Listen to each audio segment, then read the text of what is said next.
houve uma mudança. Houve resultados bons, mas é preciso ainda tornar essa tramitação mais simples, mais fácil, utilizar mais os meios conciliativos que estão previstos no nosso projeto de lei, acordos entre fornecedor e a coletividade com relação ao endividamento, por exemplo. Enfim, eu acho que estamos no bom caminho, mas com muitas dificuldades e ainda há muito por fazer. O futuro de qualquer lei é ser reformada. Primeiro, porque nenhuma lei nasce perfeita. Hoje eu vejo dispositivos lá, cada dispositivo daquele passou pela minha revisão. Eu fui o assessor do relator, do deputado Joacy Góes. Mas é obra humana. E eu confesso que eu era muito jovem naquela época, não tinha experiência legislativa. É até um milagre que o texto seja o que seja, mas nós nos esmeramos. Eu acho que não é oportuno se fazer uma reforma do Código do Consumidor, porque no Congresso Nacional isso daria ensanchas a modificações não previstas e queridas por aqueles que de boa vontade querem fazer essa reforma no Código. Então, como diria aquela anedota, é preciso combinar com os russos. Chegou no Congresso Nacional, um deputado, um senador apresenta uma emenda, faz um conchavo político, pronto. Então, aquilo que teríamos adquirido como vantagem na defesa do consumidor pode vir a perder. Mas tem a proibição de retrocesso, isso para efeitos de direito constitucional, não para infraconstitucional. Então, é bastante complicada e sensível essa matéria. Por isso é que PROCONs tem se colocado contra essas mudanças do Código do Consumidor.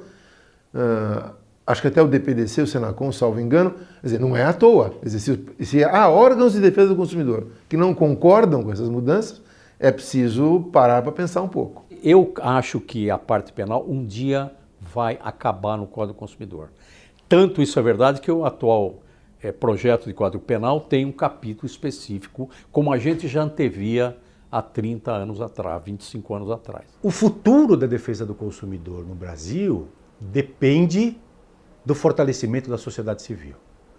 Se a sociedade civil organizada, as associações, IDEC, por exemplo, que é uma instituição hoje de reconhecido valor no pensamento da defesa do consumidor e na prática da defesa do consumidor, e outras associações, né?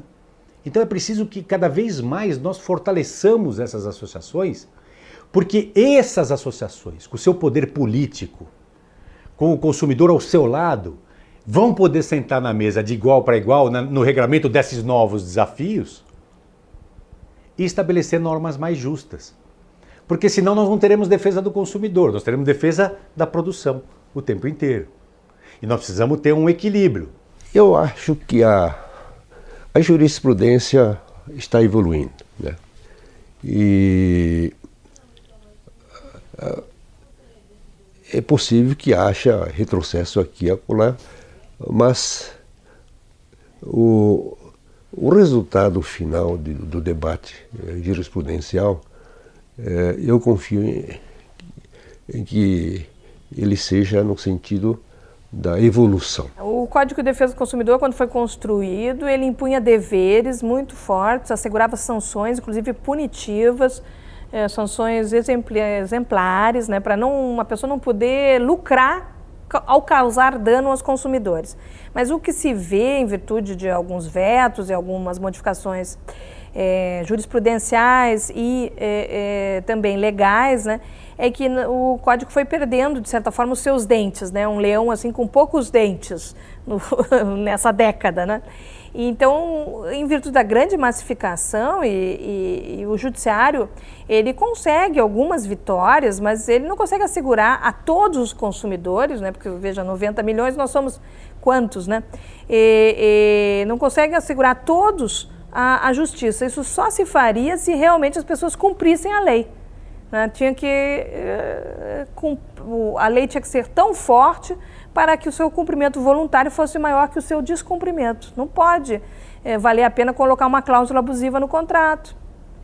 Não pode valer a pena fazer uma venda casada, uma cobrança ilegal num boleto, que seja R$2 no país inteiro, dá milhões. Depois, na hora de pagar, não, porque é enriquecimento sem causa, porque não sei o quê, porque vai quebrar os bancos, porque vai quebrar o sistema financeiro. Quer dizer, eu causo dano, eu leso as pessoas e depois, na hora de ressarcir, sempre há um problema econômico ou sistêmico. Nós temos hoje 62 milhões de brasileiros com o nome inscrito nos órgãos de defesa do proteção ao crédito, aliás. E é muita coisa. E quando a gente vai tentar fazer uma renegociação, existe a dificuldade de retirar juros, de saber qual é o princípio da dívida, né? As planilhas que os bancos mandam nem sempre estão completas, não dá para a gente calcular o valor correto, né? E a pessoa fica sem dignidade, fora do comércio, né? Porque fica com o nome sujo. Às vezes desempregado, há várias formas do superendividamento, né? Às vezes é por perda do emprego, perda familiar, são situações que são inesperadas e acabam causando essa desestrutura na família e levando ao superendividamento. Há alguns anos, o governo, o Ministério da Justiça, investiu na plataforma consumidor.gov como uma ferramenta aliada ao consumidor para resolver suas disputas. As estatísticas são muito boas. Ano passado chegou-se a um atendimento de mais de 500 mil atendimentos, com um nível de resolutividade de 80%. E isso significa que, se a gente usar uma matemática básica, mais de 400 mil ações deixaram de ir ao judiciário. E o consumidor se sentiu satisfeito. Então, se o consumidor se sentiu satisfeito, foram menos 400 mil processos. E se eu imaginar que cada processo, a estimativa de que custam R$2.000 e que ele demora no juizado especial, caso o consumidor seria isso, cerca de 3 anos em média, o Brasil é complexo, mas seria essa média, R$6.000 vezes 400 mil, só que são 3 anos, então você vê o volume de recursos públicos que foram economizados, com um grau, volto a dizer, de satisfação e de resolutividade do consumidor.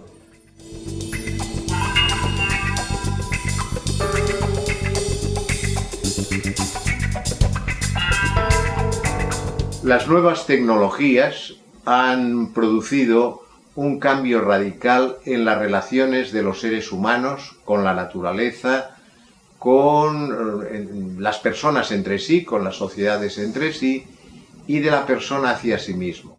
A biotecnologia, então, são essas novas técnicas que vêm para implementar a produção dos animais e também técnicas que vêm para melhorar e implementar a vida dos seres humanos.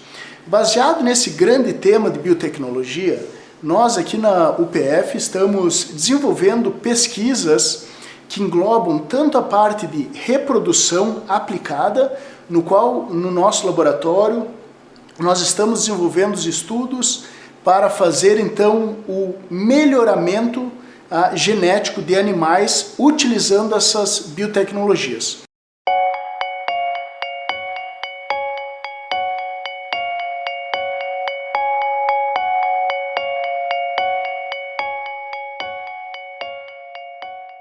Estos últimos años estamos tratando de realizar una nueva oferta docente enfocada al uso de las nuevas tecnologías.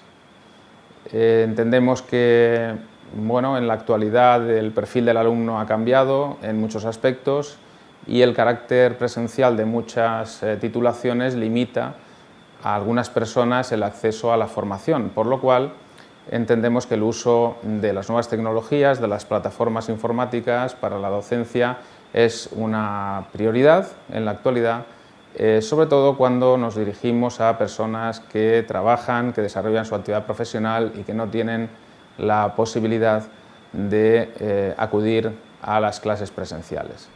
Nós temos aqui no Inmetro, certamente, o maior parque de microscopia eletrônica da América Latina.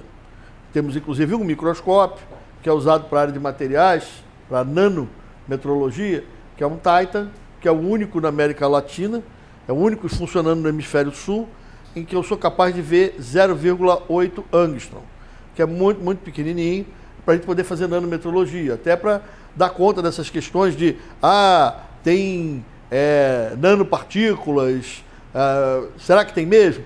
No caso dos cosméticos, por exemplo, graças a Deus não tem, porque se tivesse nanopartículas mesmo, poderia matar as pessoas, porque a nanopartícula ela vai para a corrente sanguínea, se deposita no rim e mata as pessoas por insuficiência renal. O ciclo de vida dos produtos, eles têm dois processos que hoje eles não são levados em consideração, que é o antes da matéria-prima e depois da venda desse produto. Então, o ciclo de vida, tanto econômico quanto social e principalmente ambiental, ele fica quebrado. Uma hora em que o resíduo deveria ter uma utilidade e na atualidade ele vai para aterros sanitários, causando inclusive um problema grave ambiental em relação à natureza da qual ela está inserido esse resíduo. Então, o que nós temos que levar em consideração em termos de Código do Consumidor? A responsabilidade de cada ator dentro desse processo de ciclo de vida do produto. Então, vamos começar com o raciocínio que antes dessa matéria-prima virar uma matéria para ser industrializado, ela passa por um processo produtivo também agressivo ao meio ambiente. Depois, entra-se no processo produtivo, onde também ali se produz algum tipo de resíduo, e nesse a gente começa a ver a gravidade do impacto que isso causa dentro do meio natural. Depois, a responsabilização, falamos primeiro em responsabilização da indústria e agora vamos passar para o consumidor. Uma vez que você compra um produto, você passa a ser responsável pelo ciclo de vida do uso desse teu produto, que ele vai acabar virando resíduo. Bom, esse resíduo hoje nos causa problemas sérios por falta de aplicabilidade de algumas ações, como a mudança de cultura a partir da responsabilização do consumidor em relação ao código de uma maneira geral. Por exemplo, dentro do processo de uso, se o produto tem algum problema, o Código do Consumidor alcança. Agora, quando nós vamos mudar a cultura essa mesma atuação do Código do Consumidor em relação ao resíduo, responsabilizando o usuário, o consumidor, e o industriário, que também faz parte desse ciclo de vida que o meio ambiente começa a conseguir expor para a nossa sociedade de uma maneira geral. Nosso objetivo é desenvolver plantas geneticamente modificadas ou plantas transgênicas que possuem informação genética ou genes que dão resistência a insetos. Nós sabemos que os insetos são pragas, que consomem muitos dos nossos alimentos, principalmente ainda quando as plantas estão no campo. Se a gente tiver plantas que sejam resistentes a esses insetos, nós estaríamos produzindo maior quantidade de alimento e também deixando de utilizar agentes químicos para controle do inseto, o que é bastante interessante para a gente ter uma agricultura mais sustentável. Que a transgenia nada mais é do que a inserção de um pequeno segmento de proteico, vamos dizer assim, para o mais leigo, no DNA da planta, que faz com que ela tenha uma característica que se busca. Então, nós somos semelhantes quimicamente, todos os seres vivos, plantas, animais, contemos a mesma composição química.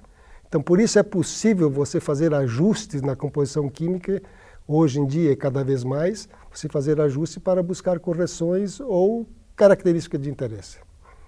Então, do ponto de vista tecnológico, eu não vejo problema nenhum para a saúde humana, desde que bem conduzido, e você sabe que as tecnologias sempre são extremamente úteis quando bem aplicadas.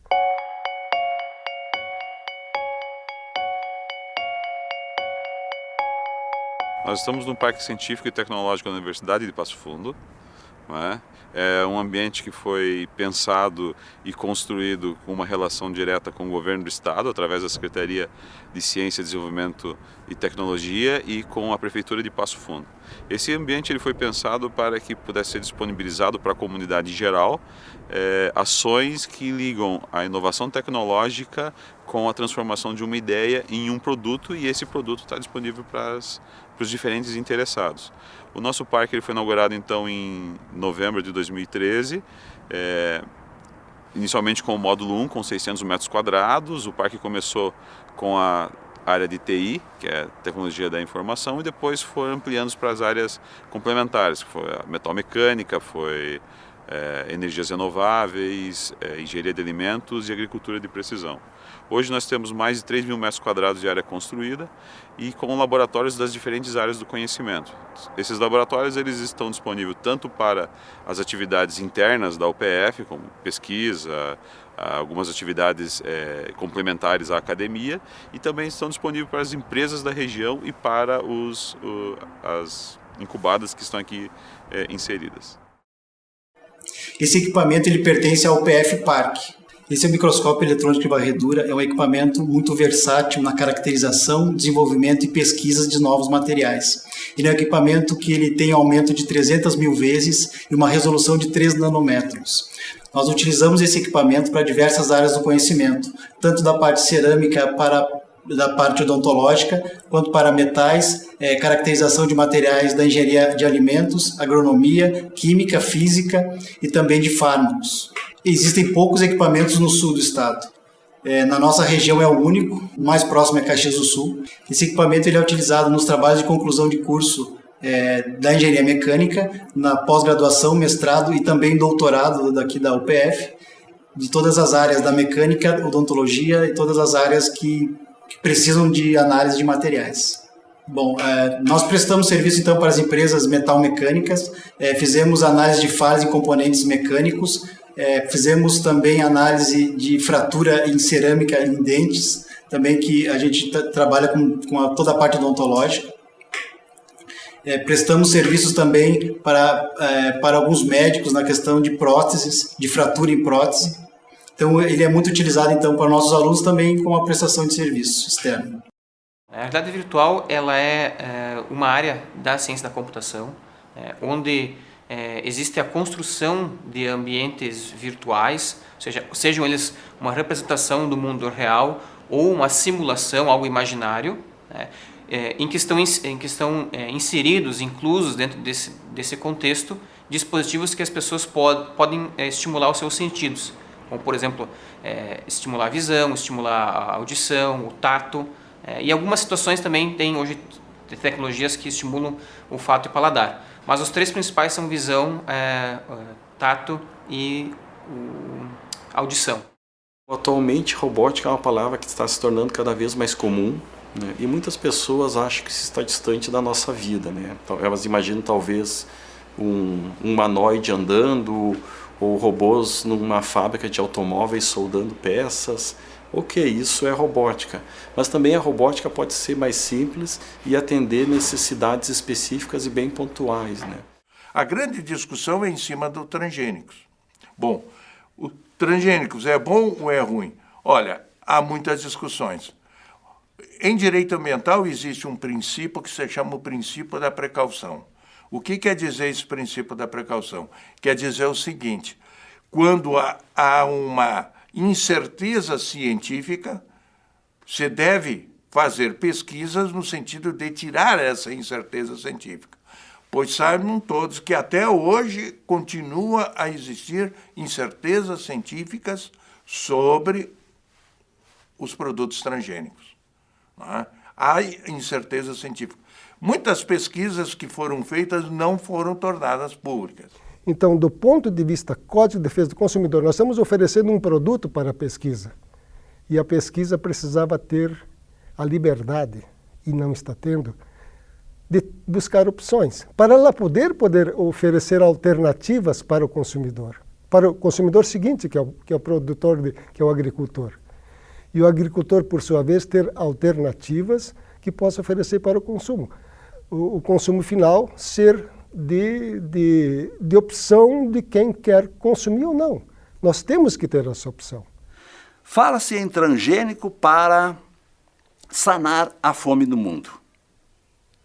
A fome do mundo é problema de mercado. É problema de mercado.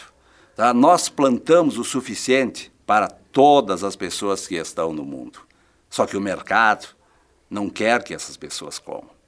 Então ele não chega aonde essas pessoas estão. Então não é problema de transgênico, transgênico não vai salvar o mundo da fome. O que vai salvar o mundo da fome é um mercado mais humanizado, um mercado capaz de fazer com que os consumidores tenham acesso aos alimentos em preços que realmente sejam compatíveis com o seu ganho. Essa é a forma de sanar a fome do mundo e não através de transgênicos. No ano de 2001, quando começa a surgir os primeiros sinais de que o Brasil iria ter uma Comissão Nacional Técnica de Biossegurança, e com isso nós iríamos ter a possibilidade de termos produtos transgênicos e cultivos de sementes geneticamente modificadas, isso me chegou através de uma ação civil pública proposta pelo IDEC, pelo Instituto Brasileiro de Defesa do Consumidor. E eu fiz um parecer na época focando sobre duas coisas. Um tema que eu tinha acabado de estudar na Inglaterra, que era ainda recentemente novo, que era o princípio da precaução.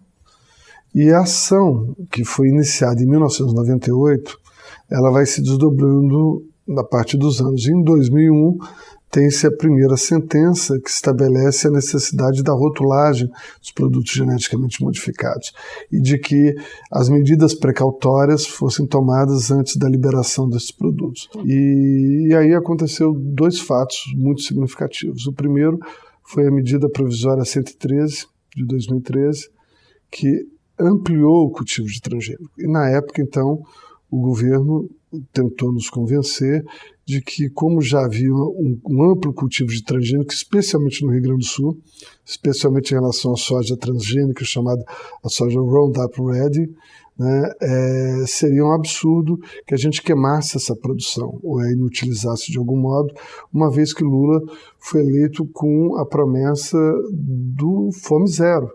A gente não lembra direito, mas em 2003 o grande lema era o Fome Zero. Esse era o grande programa, era o eixo de todo o programa do governo. E nós todos então entendemos, bom, claro, se tem isso, vamos então compreender a situação, admitir que haja a comercialização do resto dessa produção, desde que houvesse um novo regramento para que os próximos cultivos fossem diminuídos e somente nas áreas experimentais. Essa questão dos transgênicos é muito grave, né? Porque assim, primeiro que a gente deveria aplicar o princípio da precaução, né? Que ele não é aplicado aí no caso dos transgênicos. Não tem comprovação de que faz mal, tampouco tem comprovação de que é inócuo, né? E se você conversar com os pesquisadores sérios da área, inclusive alguns que até se retiraram de alguns locais oficiais de negociação, porque não tem condição, porque a pressão do mercado é tão grande, do setor econômico é tão grande, que a discussão científica ela fica relegada a segundo plano, porque se você olhar com cuidado para a discussão científica, pesquisadores sérios, todo mundo sabe que transgênico é uma roleta russa. Quando nós pensamos, por exemplo, em lavouras como nós temos no Brasil, de milho e soja, 45 milhões de hectares, cultivados com plantas transgênicas que são tolerantes a um herbicida chamado glifosato, nós estamos diante de um fato bastante óbvio de que nesses 45 milhões de hectares são jogados durante a safra e durante entre safra toneladas desse veneno.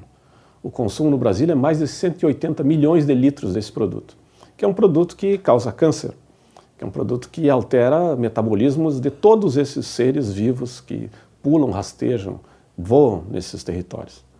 Os impactos ambientais, então, nós podemos imaginar como algo que compromete as gerações futuras. Nós temos um problema no Brasil hoje com relação à informação. o consumidor precisa ser informado daquilo que ele está realmente adquirindo, o que ele está comprando, o que ele está fazendo, quem que ele está ajudando nessa compra também, porque é o consumo consciente, da estimulação à origem desses produtos, se há devastação de floresta ou não, enfim, tudo isso. E não temos hoje a informação do que realmente você está comprando, está adquirindo. Isso é um problema sério. Eu gostaria efetivamente de adquirir uma carne quando eu for comprar, sabendo que ela vem de uma origem onde não devasta floresta para produzir. Então, hoje a demanda e a produção de alimentos orgânicos é muito grande e a tendência não é só da Europa, nem americana, mas aqui no Brasil mesmo, é de que ela vai se estender muito. Então, nós precisamos atender essa questão, produzir mais alimentos orgânicos, né? A minha família é uma consumidora de alimentação orgânica. Nós temos a nossa pequena horta também, onde a gente produz o que come, o que consegue produzir, mas é um casamento de necessidades. Essa questão do consumidor exigir acaba refletindo a conduta lá na ponta da produção. Al igual que sucede con todo avance científico, el auge de la genética ha provocado nuevos retos para el derecho. En este tema se dan sobre todo dos cuestiones que a mí me parece importante destacar en relación con el avance tecnológico, que es la unión de dos vertientes. Por un lado, el avance de la llamada sociedad de la información y de las tecnologías de la comunicación y de la información, y por otro lado el avance de la genética. Ambas por separado pueden presentar retos para la dignidad, para la libertad, para la igualdad del individuo, pero de forma conjunta lo que puede suceder es que impliquen una incidencia directa en la dignidad personal y en la identidad del mismo. Esta incidencia se produce en muchos ámbitos del derecho, entre los que se puede destacar el derecho constitucional, el derecho privado, también a través del derecho de seguros, o incluso el derecho público especial, como puede ser el derecho del trabajo.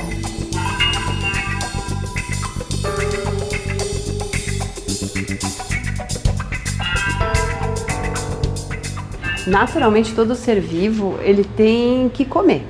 O ser humano se institucionalizou 3 vezes por dia. E isso teria que ter uma segurança tanto na quantidade como na qualidade desse produto. E hoje a gente não tem isso. A gente não tem o alimento produzido perto. Teoricamente, cada município deveria ter a quantidade de alimentos produzidos perto, um circuito curto. E a gente não tem a qualidade. Tem muito contaminante, tem muito ingrediente que, embora até sendo permitido, já está comprovadamente fazendo mal para a saúde a longo prazo.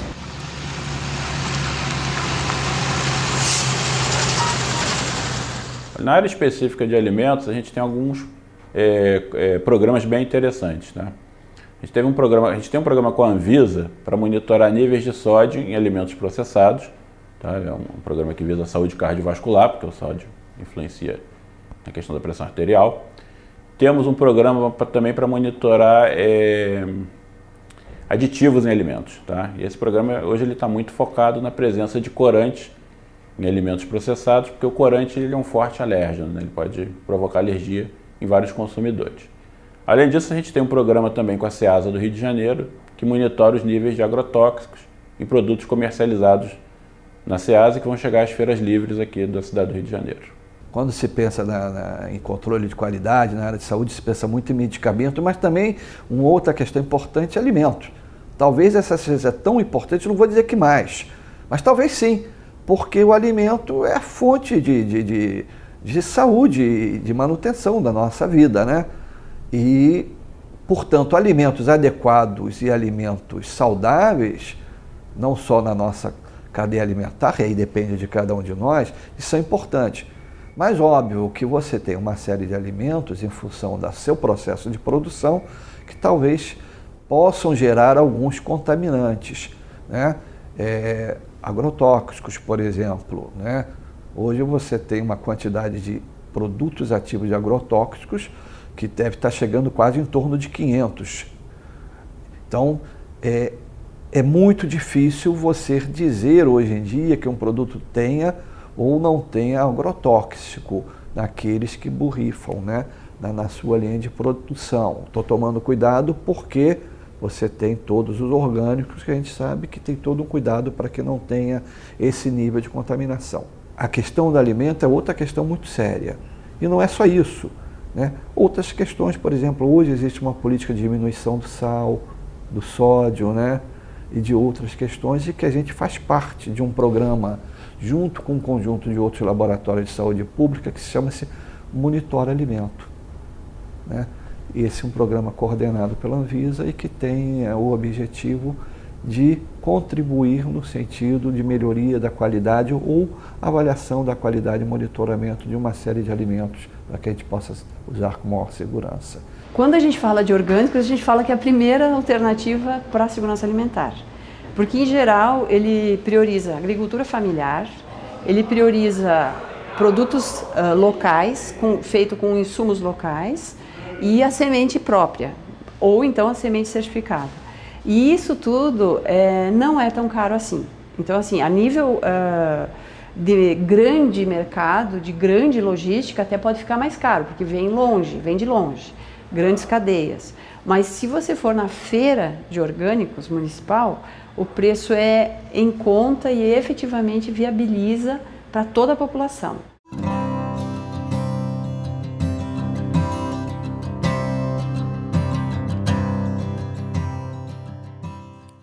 É tanto produtos químicos para a produção, até que ponto nós temos garantia de que aquele produto que saiu de lá é um produto que realmente tem qualidade.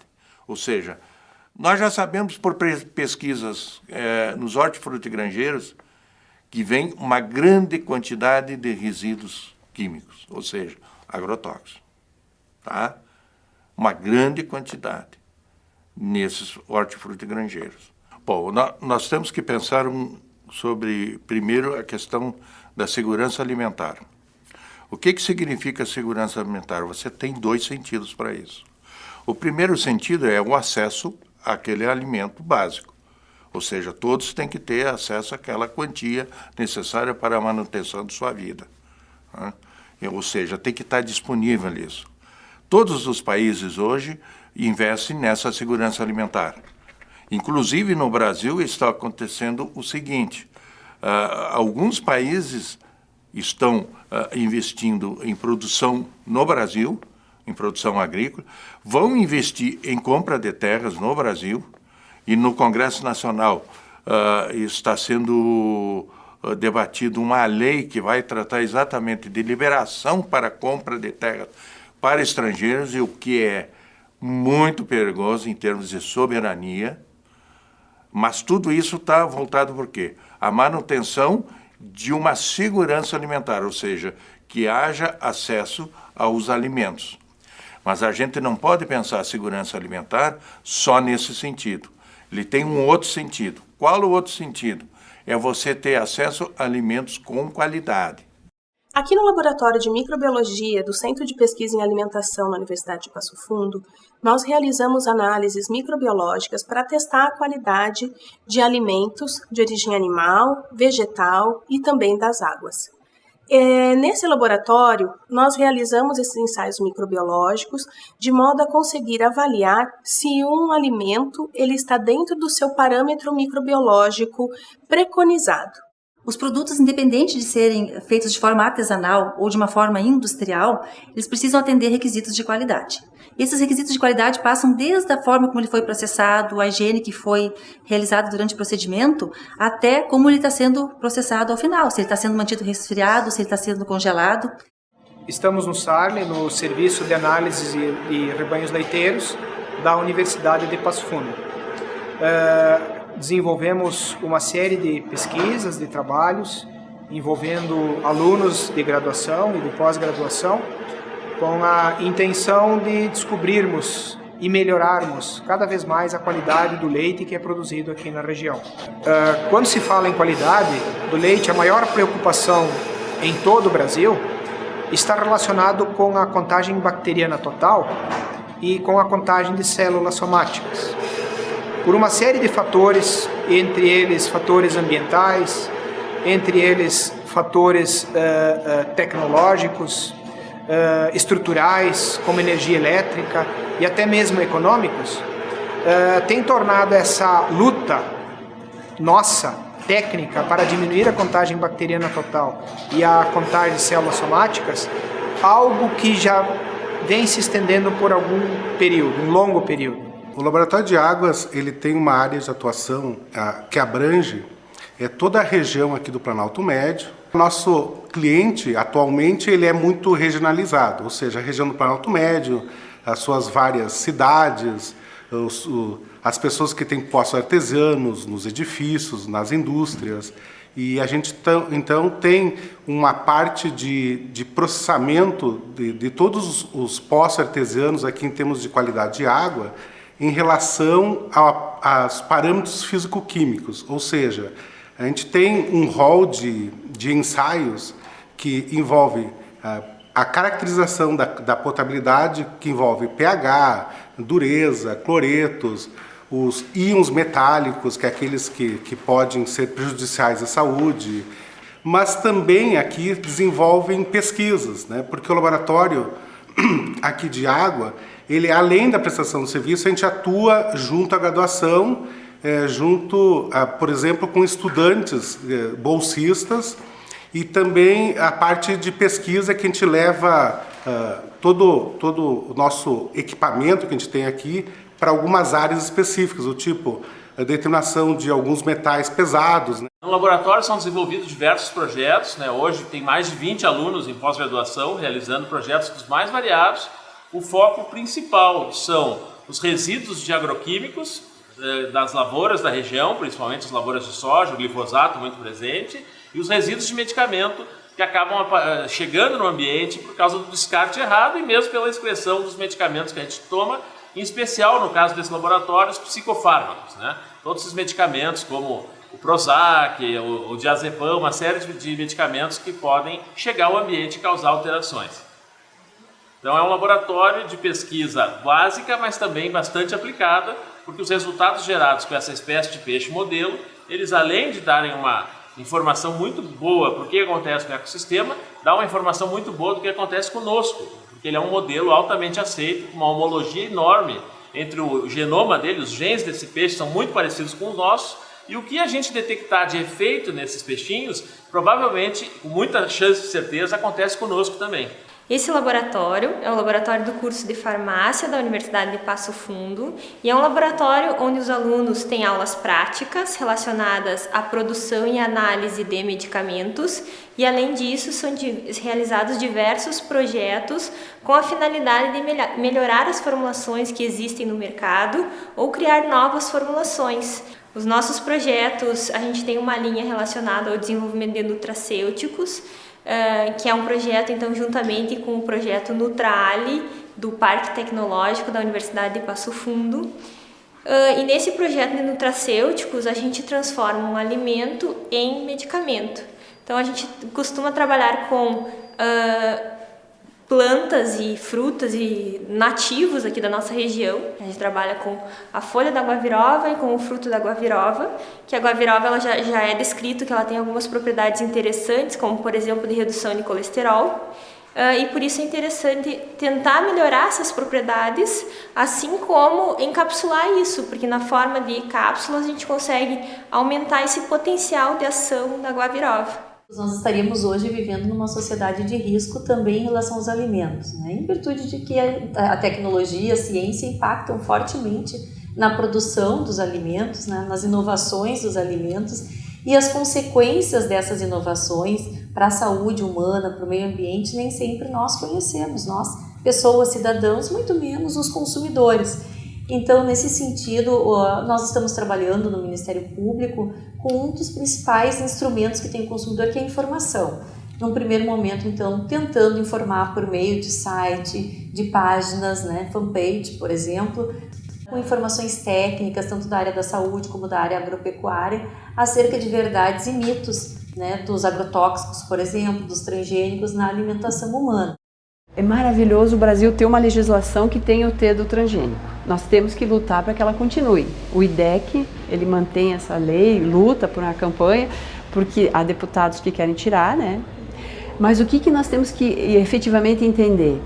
Ele é um ingrediente grave, porque já tem estudos, né, na Europa, Estados Unidos, no Brasil também, que o que foi feito de transgenia tem efeito sobre a gente, sim. Porque o nosso corpo leva tempo para se acostumar, para decompor em nutrientes o que a gente come. E a questão da transgenia está sendo mapeada em estudos com ratos e também estudos com seres humanos no sangue. Então isso é complicado, porque ele, a longo prazo ele tem efeito deletério, mas no Brasil ele é permitido o uso. Então tem que ter o rótulo, para o consumidor consciente poder não comprá-lo.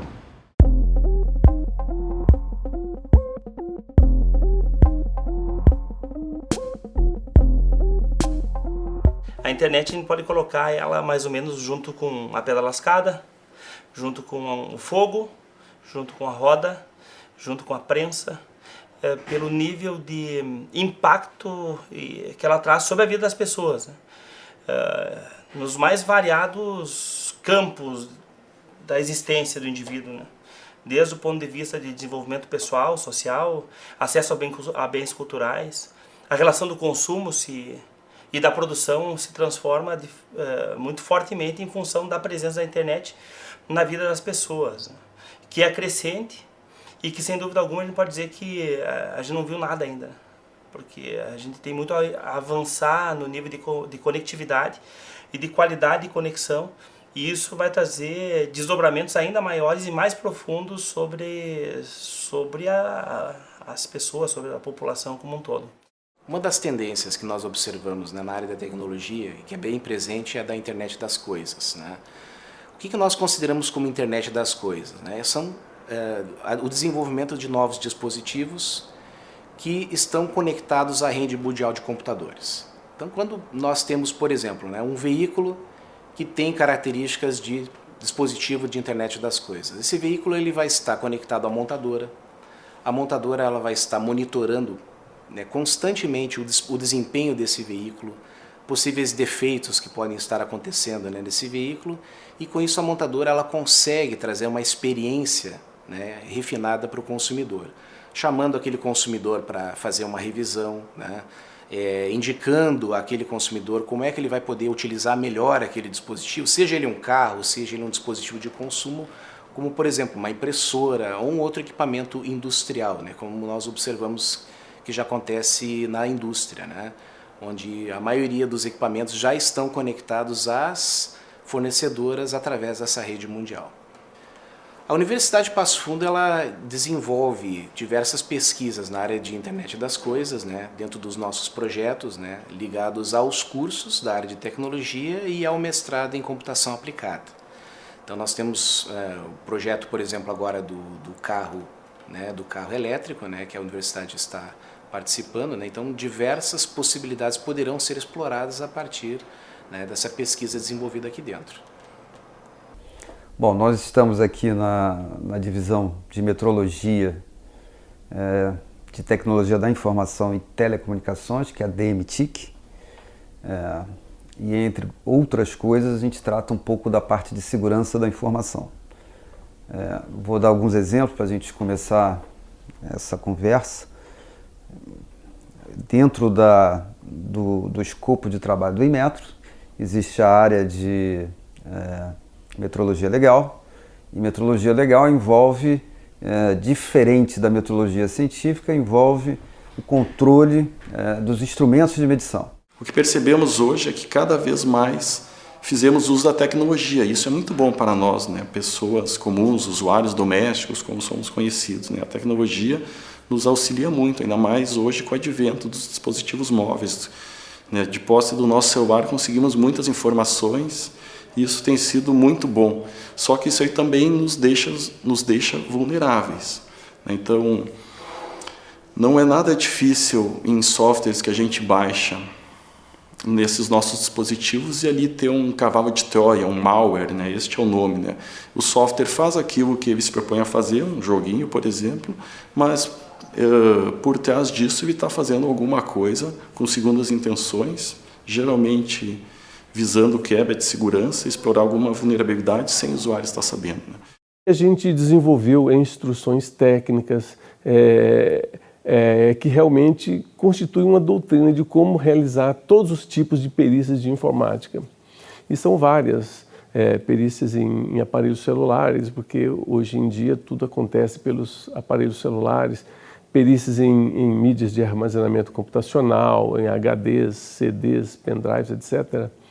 E também perícias em equipamentos de grande porte, equipamentos mainframes, que a gente já desenvolveu várias perícias nessas situações, né? Eu mesmo já desenvolvi várias, como por exemplo, vou citar um caso, né, o do Banco Nacional, foi um dos grandes casos que eu trabalhei, que isso foi em 1996.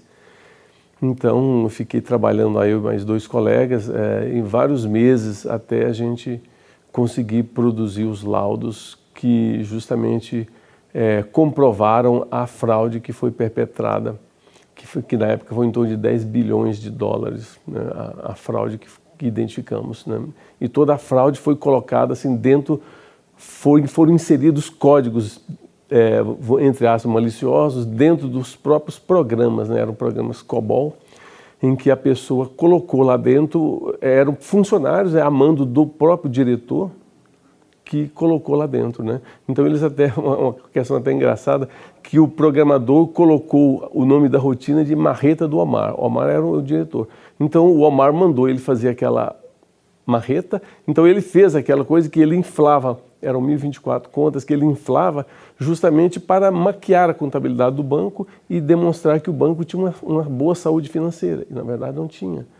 A grande preocupação que a gente tem hoje nessa área de desenvolvimento é principalmente atender todas as camadas da comunidade, da sociedade, porque a gente tem uma demanda muito grande de aplicações e a gente tem poucas pessoas ainda desenvolvendo essas aplicações, essas tecnologias.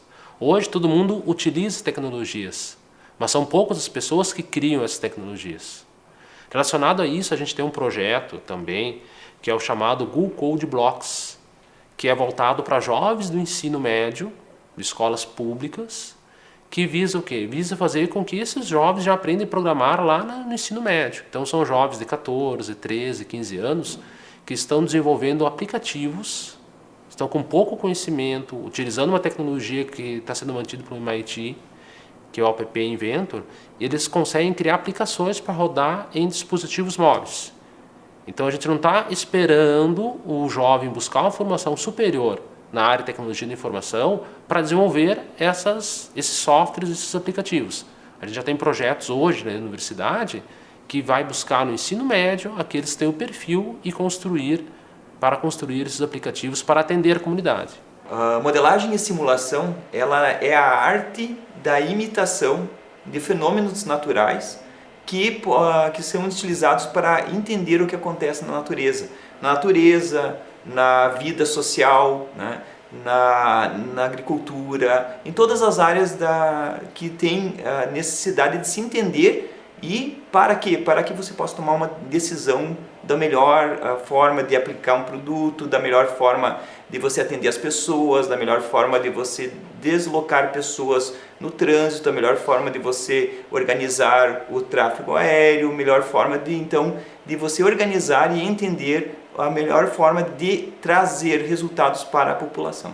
Com a evolução dos tempos, é natural que o comércio eletrônico cresça. A gente já tem visto isso e tem crescido bastante também as reclamações no que diz respeito a comércio eletrônico. Hoje a questão é regulada por um decreto federal. Então a gente precisa incluir, o Código de Defesa do Consumidor fez 27 anos, ele precisa de uma atualização de acordo com a evolução do mercado. A gente precisa incluir no Código de Defesa do Consumidor a questão questão do comércio eletrônico. Para isso já existe em trâmite no Congresso Nacional um projeto de lei. Então temos que brigar para aprovar no prazo mais breve possível esse projeto de lei. E nos estudos que a gente tem feito em relação ao decreto do Serviço de Atendimento a Clientes, a gente quer começar um monitoramento dos serviços de atendimento a clientes do comércio eletrônico, porque o decreto que regula as compras pela internet, ele fala em facilitação do direito de arrependimento do consumidor e essa facilitação não tem acontecido na prática. Então vamos começar melhorando o saque do comércio eletrônico e vamos brigar para aprovar lá no Congresso Nacional o mais rápido possível a inclusão do comércio electrónico como actualización del Código de Defensa del Consumidor. La protección del consumidor en los contratos y en la contratación a distancia ha existido siempre. Porque existía una necesidad de proteger al consumidor como parte débil de esa contratación. Sin embargo, Internet lo cambia todo. Lo cambia todo e implica la necesidad de adaptar esas normas a una realidad que nos está comiendo a pasos agigantados. Para empezar, los contratos no son lo mismo. Vamos a ver, nosotros, y uno puede ver la evolución del negocio musical o del negocio audiovisual. Cuando nosotros éramos jóvenes y queríamos adquirir un disco de un grupo de música, hacíamos una compraventa, es decir, íbamos a un establecimiento y comprábamos un vinilo. Después ese vinilo se convirtió en un CD de música.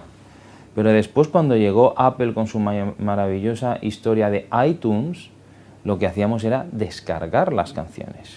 Con lo cual ya no hay un soporte tangible que nos pueda decir, bueno, estamos celebrando un contrato de compraventa.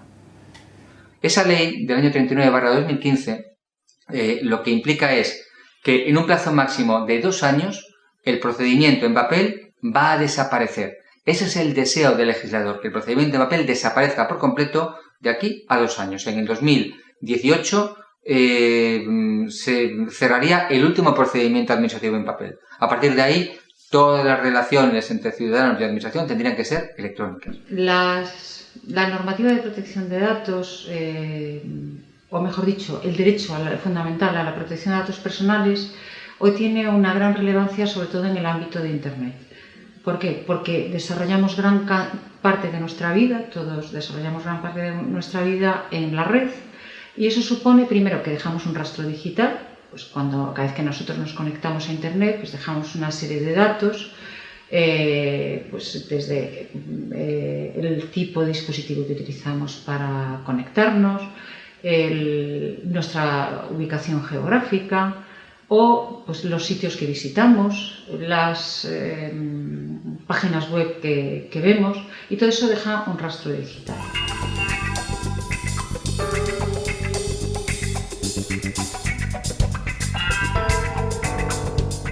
Hoje, o volume de processos que ingressam no Poder Judiciário, por mais efetivo que o Poder Judiciário seja, não permite um julgamento no tempo em que se espera. E da mesma forma, a execução, os dados do CNJ, hoje do Conselho Nacional de Justiça, mostram que em 2016, por exemplo, o tempo médio de duração de um processo era de 1 ano e 4 meses. E de 4 anos e 6 meses o tempo de execução daquela decisão. Então isso leva muitas vezes a uma perda do próprio objeto.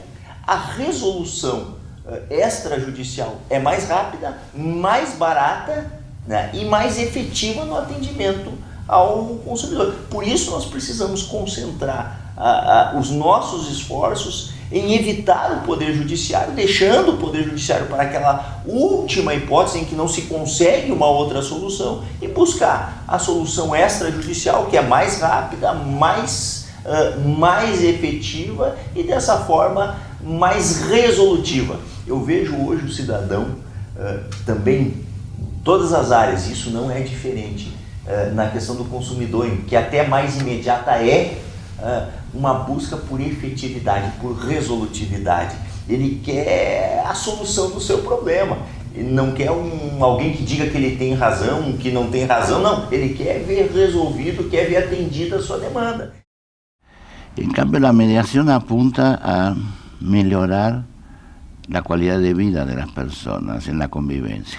Tal vez las más exitosas modalidades de mediación que se desenvuelven en el Brasil son las llamadas mediación comunitaria, que es casi una mediación que tiene como diferencia de la mediación, digamos, jurídica clásica, un fato de que es más bien, la naturaleza de ella es más bien preventiva.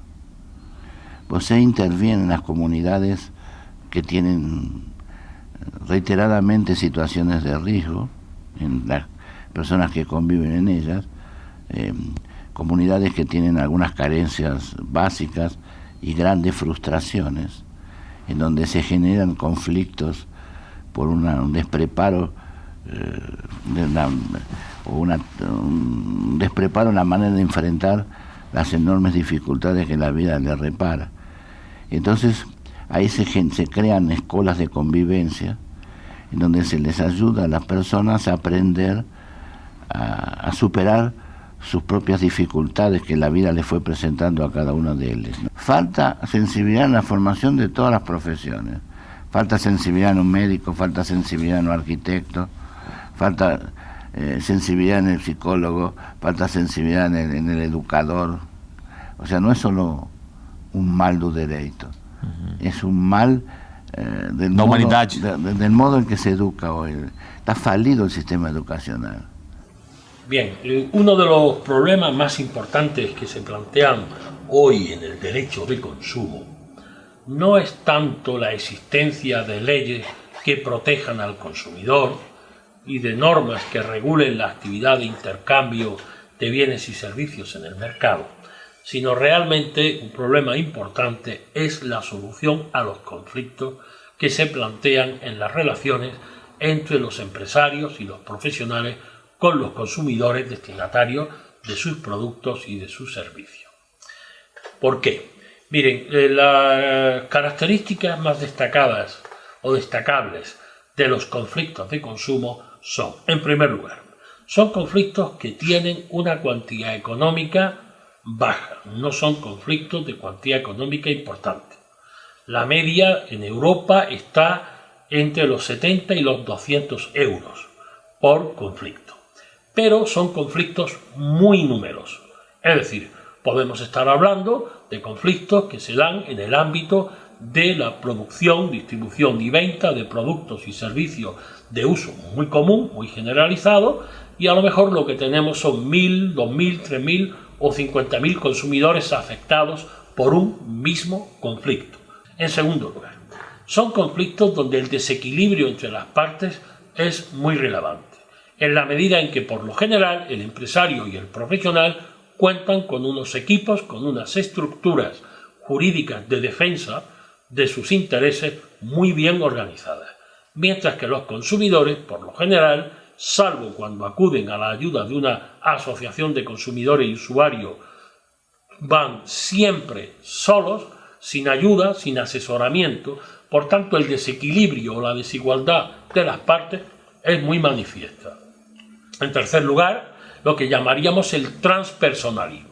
Suelen ser conflictos cuyas consecuencias van más allá del mero interés económico.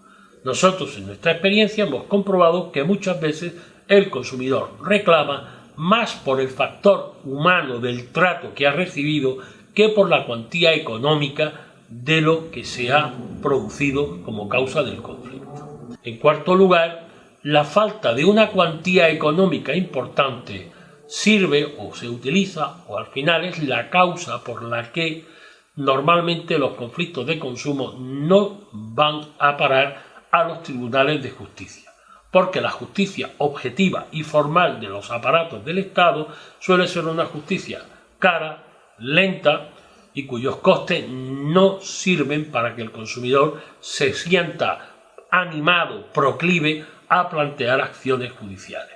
La mayoría de los países europeos tienen elevado a rango constitucional la protección del consumidor y la necesidad de establecer sistemas que tengan el amparo y la tutela del Estado. De manera que tendrían que ser sistemas, como son en Europa, institucionalizados, que están dentro de la estructura de la organización del Estado, sea en el ámbito de la administración de consumo, de las administraciones competentes, en el caso de Brasil, un Brasilcom o un Procon, y por otra parte, además, está regulado por ley. Es decir, quiénes pueden ser árbitros, quiénes pueden ser mediadores, cuál es el procedimiento en términos de derecho procesal que se debe de aplicar, es decir, legitimación activa, legitimación pasiva, régimen de pruebas, régimen de vistas y audiencias a las partes y regulación de la solución, es decir, el acuerdo en el campo de la mediación, el laude en el campo del arbitraje.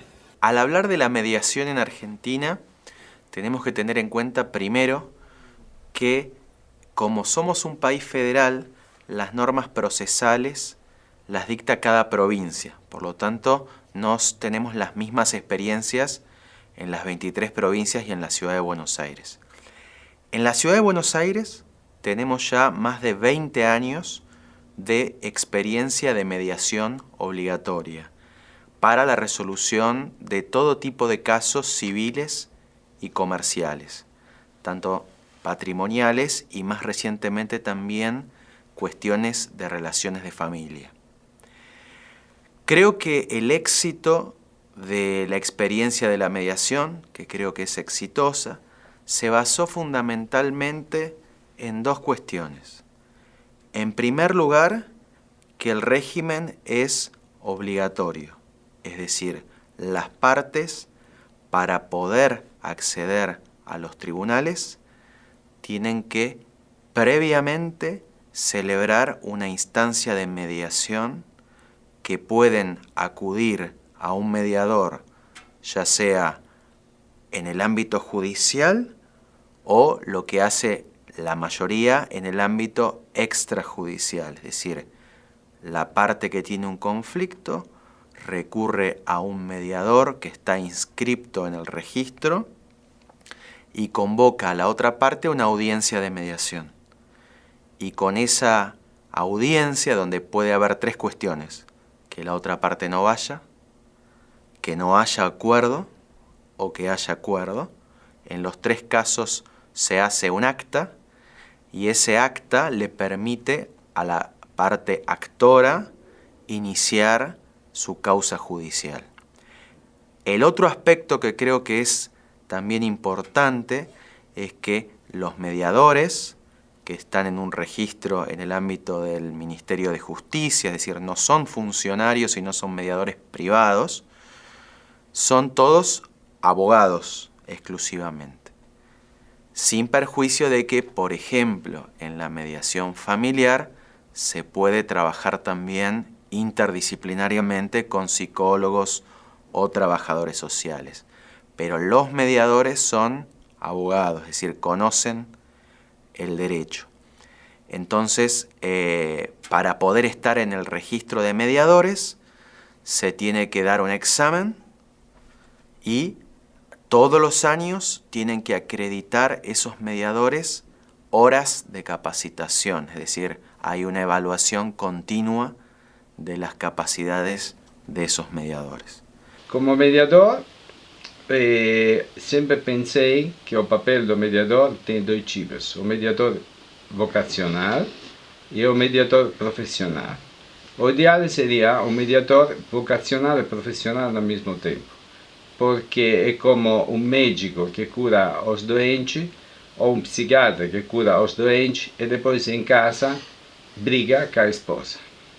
Então tem as duas personalidades, um pouco bipolar, e assim tem muita gente que tem um perfil profissionalmente correto, mas no mesmo tempo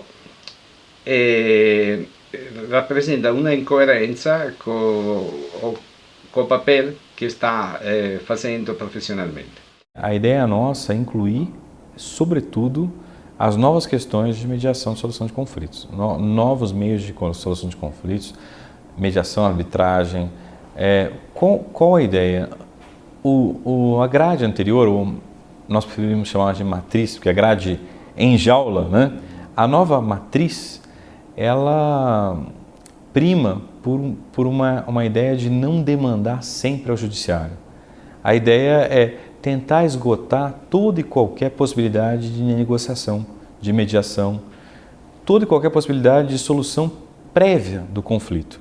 Para a resolução de conflitos, e este é o ápice, nós criamos em Portugal, em decorrência de uma experiência havida em Lisboa com o apoio da Comissão Europeia, da então Comunidade Económica Europeia, tribunais arbitrais de conflitos de consumo, de pendor institucional, de arbitragem voluntária, nada que tenha a ver com a proverbial arbitragem para ricos, mas uma arbitragem para pobres, para dirimir conflitos até, inicialmente, à alçada dos tribunais de primeira instância, ao tempo computada em 3.750 euros e mais tarde elevada a 5.000 euros.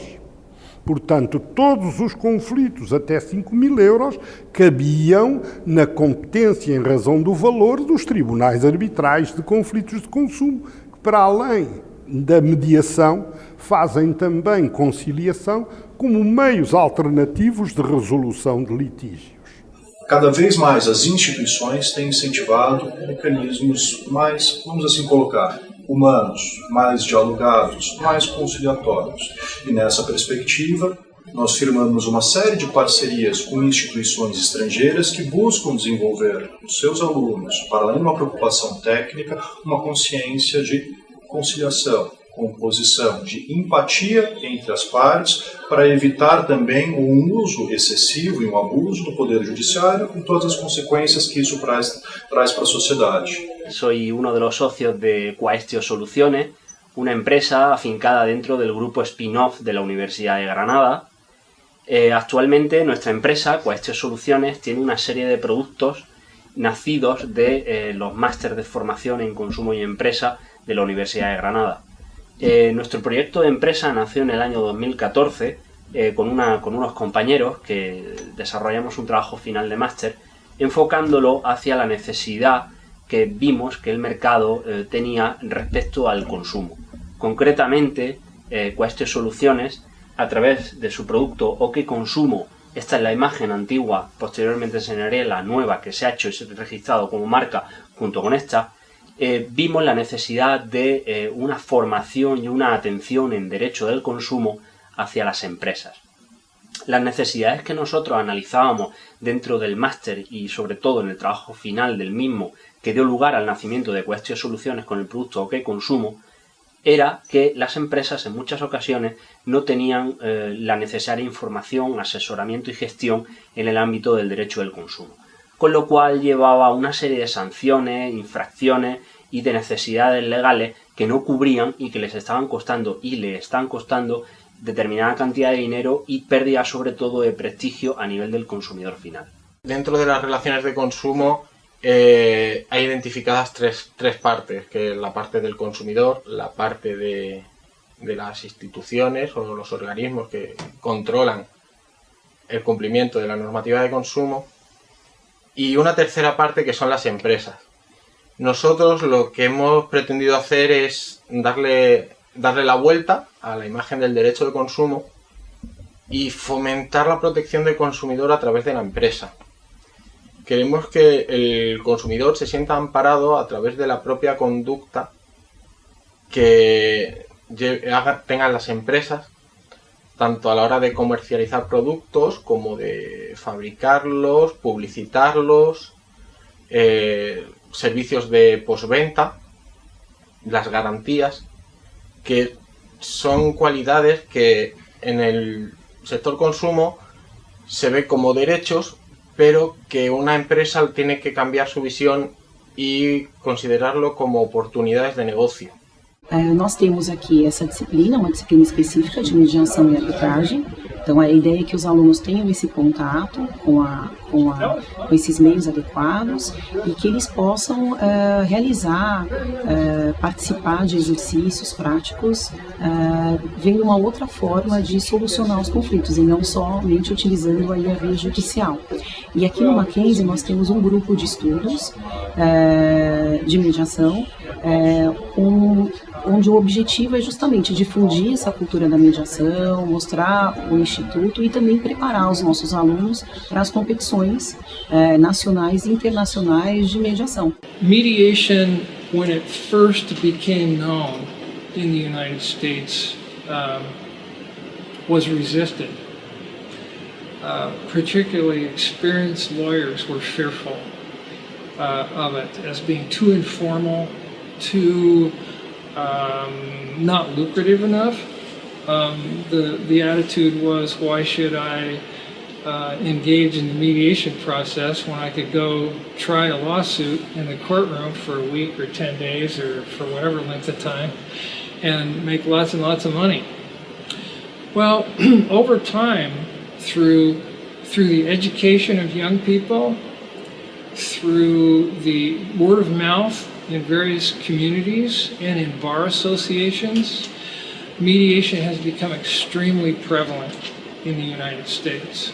And at Pepperdine, I run the Community Justice Clinic. And the Community Justice Clinic is for NGO and other community organizations who are working with human rights, with sustainability and environmental causes, for the homeless, for domestic violence, for women's rights, and we have clients who are in Southern California and Ecuador and Uganda and India, and we are growing our practice in California and around the world.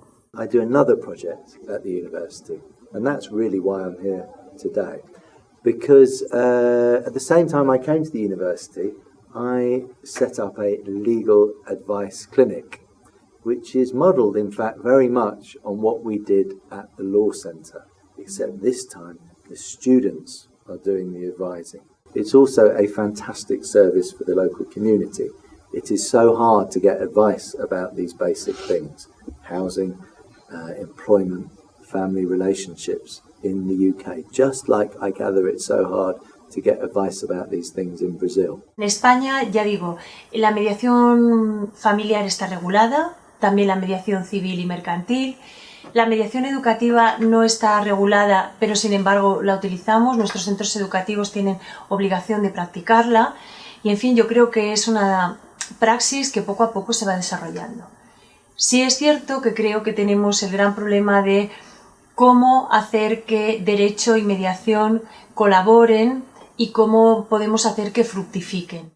En el ámbito de consumo, podemos decir que en España, y sobre todo en Castilla y León, que es la comunidad en la que nos encontramos, contamos con el sistema arbitral, el sistema de arbitraje de consumo, y tiene unos índices de resoluciones satisfactorias muy altos. Cada vez son más los consumidores que son conscientes de los derechos a los que pueden acogerse, que reclaman, que reivindican y que se dirigen al arbitraje de consumo. Eu hoje considero os balcões do consumidor como uma política pública, porque nós conseguimos com os balcões trazer um atendimento ao consumidor que não tinha esse atendimento. O Estado hoje tem 80 PROCONs e 25 balcões do consumidor. Esses 25 balcões, eles representam uma extensão de atendimento a 220 municípios. Portanto, a gente consegue alcançar aquele consumidor que realmente não tem como vir a ter um atendimento regionalizado ou mesmo na capital. Ele pode acessar ao balcão do consumidor. Este balcão é um braço do Estado.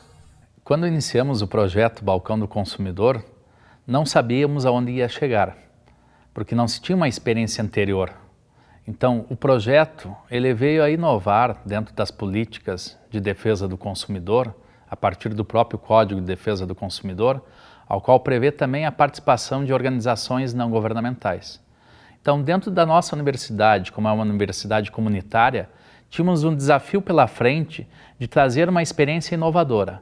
Inovadora no seguinte sentido, de dar uma condição de que nossos alunos pudessem atuar na pesquisa, na prática e na extensão. Com toda essa ideia, surgiu o Balcão do Consumidor. Em 29 de setembro de 2006, inauguramos o projeto do Balcão do Consumidor. Foi um longo caminho até esse momento, principalmente no convencimento do setor público, pois se trata de um projeto em convênio com a Prefeitura Municipal, que tem a legitimidade de atuação do PROCON, e também com o Ministério Público, que tem um poder de fiscalização e também a legitimidade para a propositura de ações coletivas. Nesse sentido, essa ideia e esse sonho veio a se tornar realidade, inicialmente com a participação do Ministério Público Federal, Procuradoria da República, aonde abriu um edital, aonde conseguimos captar um recurso, que tornou esse sonho realidade nesse primeiro momento, aonde além da atuação do Balcão do Consumidor no atendimento dos consumidores, atendendo a comunidade, se propiciou também o desenvolvimento de uma série de atividades de educação para o consumo. Para nossa surpresa, tivemos o privilégio, na inauguração do projeto, trazer um dos pais do Código de Defesa do Consumidor, o ministro do STJ, Antônio Herman Benjamin, que veio a lançar aqui em Passo Fundo, além da inauguração, uma proposta de desafiar o município a ser o primeiro município do Brasil a ter um Código Municipal de Defesa do Consumidor. Com o passar dos anos, essa proposta que iniciou na Universidade de Passo Fundo, na Faculdade de Direito, ela se expandiu para os campi da universidade, aonde conseguimos levar esse atendimento em todos os municípios na área de abrangência da Universidade de Passo Fundo, ampliando esse atendimento.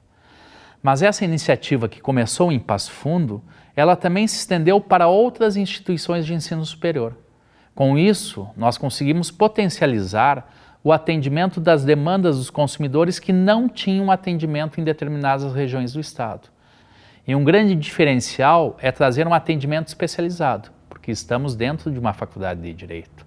Então, o desafio cresceu cada vez mais, principalmente pelo crescimento do número de atendimentos, que em mais de 10 anos do projeto temos só no município de Passo Fundo, no Rio Grande do Sul, mais de 80 mil atendimentos. Em média, na atualidade, nós temos em torno de 60 a 70 atendimentos diários. Então, com isso, se criou uma responsabilidade cada vez maior, no seguinte sentido de que o projeto ficou conhecido. Com isso, novos desafios foram lançados. O projeto avançou nesse sentido nas atividades de educação para o consumo, principalmente com a criação do personagem Tchê Consumidor, que foi animado em revista em quadrinhos, também foi animado para a televisão com bonecos, contando as histórias do Tchê, e também o grande desafio foi fazer o documentário sobre a história do consumidor, inicialmente no Rio Grande do Sul, posteriormente contando o movimento consumerista brasileiro, o primeiro volume do documentário tratando da história e os 25 anos do Código de Defesa do Consumidor, o segundo volume do documentário tratando do presente, a atualização e a internacionalização do Código de Defesa do Consumidor, e o terceiro volume tratando das novas tecnologias e novas formas de resolução de conflitos.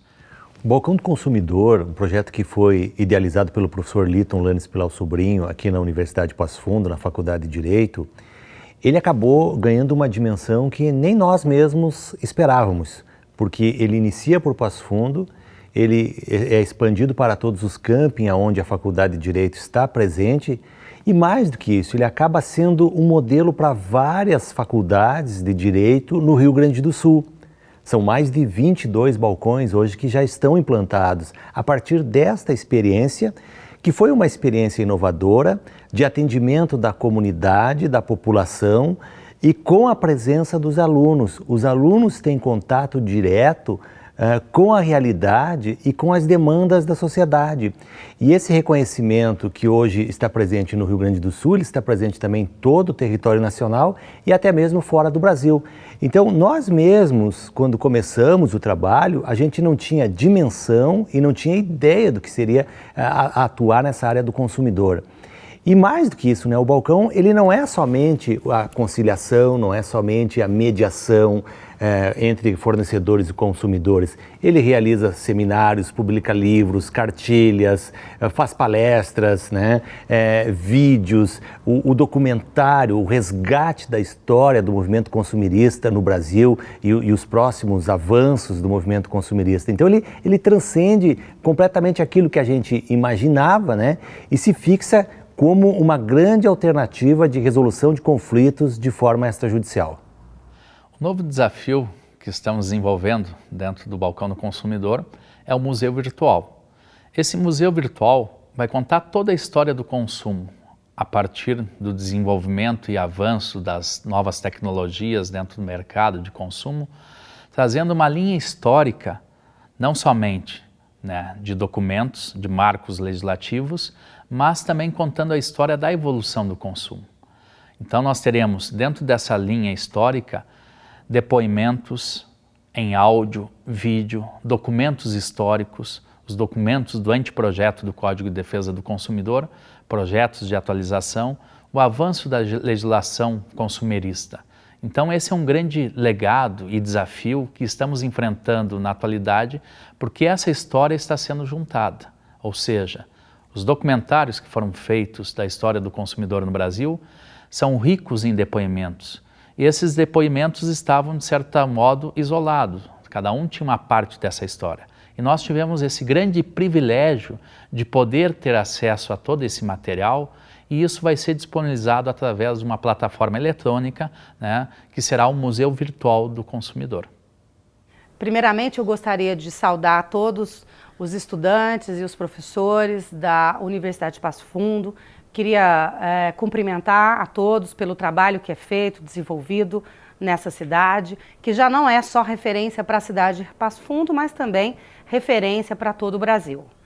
É um dia especial comemorar o Dia do Consumidor. O Dia do Consumidor é todo dia, porque é o consumidor que, na verdade, move a economia deste país, seja para os seus contratos de serviço, seja pela compra de produtos.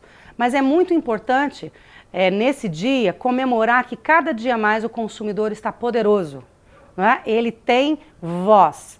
E nós, seja na universidade, seja no Estado e seja o mercado, tem que dar respostas a esses consumidores. Precisamos estar sempre juntos, fortalecidos para entregar a cada um deles melhores produtos, melhores serviços e, mais do que isso, respeito.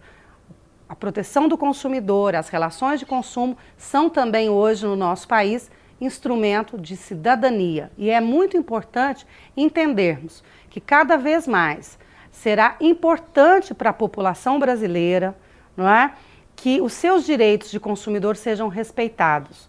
Por quê? Porque é uma forma de se exercer a cidadania, ter um bom atendimento, ter uma cobrança justa e ter um produto de qualidade.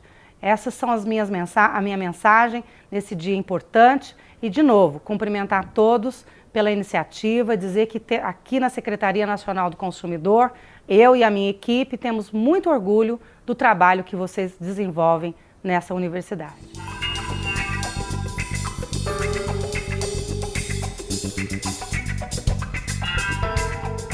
Andalucía es una comunidad autónoma de España en la que desde hace varias décadas se viene luchando contra el cambio climático.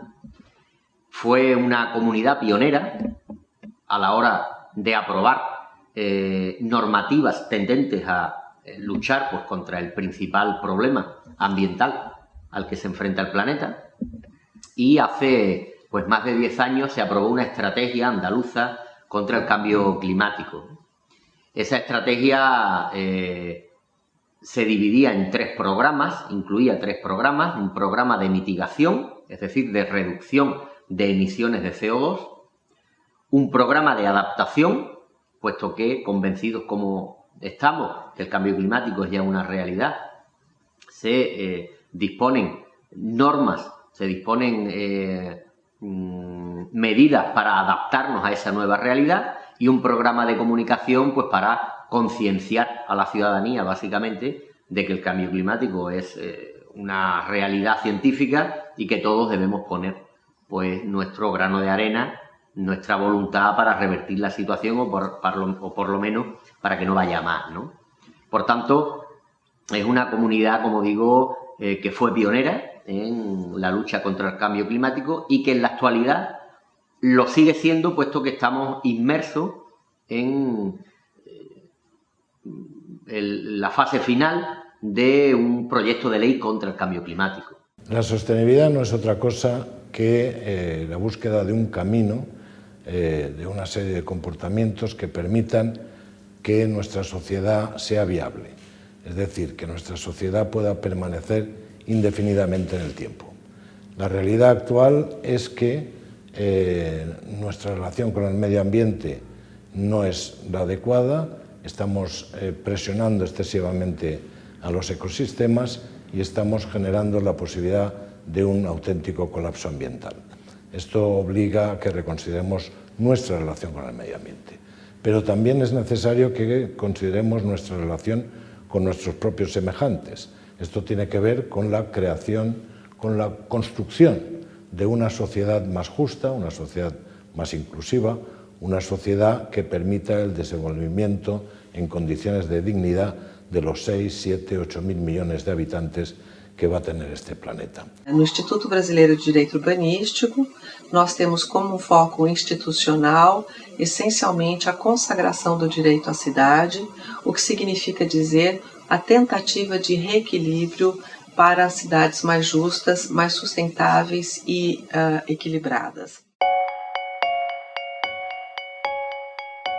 En relação ao meio ambiente, como marco mais concreto, é importantíssimo que, evidentemente, as novas tecnologias han permitido un aproveitamento dos recursos, un reuso, uma reutilização que ha tirado fora do foco o sistema tradicional de produção e de consumo baseado no uso único, sem retorno, dos bens materiais.